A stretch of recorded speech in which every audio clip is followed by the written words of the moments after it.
Jungkook என்னை காப்பாத்து Jungkook. Jungkook இல்லை ஜங்குக், நீ என்ன காப்பாத்து ஜங்குக். என்ன சூஸ் பண்ணுடா.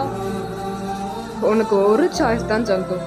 ஒன்று உன் பொண்டாட்டி உன் என்னை காப்பாத்து, இல்லை உன் எக்ஸ் லவர் சஞ்சுவை காப்பாத்து.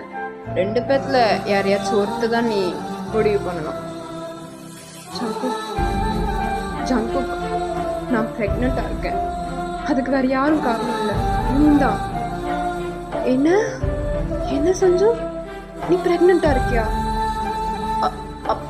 அப்போ ஜங்குக், நீ நீ என்னை ஏமாத்திருக்கியா? இல்லை வயன். அப்போ நான் நிறுத்து ஜங்குக், நிறுத்து. சீ, என்னைய கல்யாணம் பண்ணிக்கிட்டு அவளுக்கு பிள்ளைய கொடுத்துருக்கல. சே, நிறுத்துங்க உங்க அப்படி ட்ராமாவை. யாரையாச்சும் ஒருத்தரை சூஸ் பண்ணேன், எனக்கு டைம் ஆகுது. என்னை மன்னிச்சிருவயன்.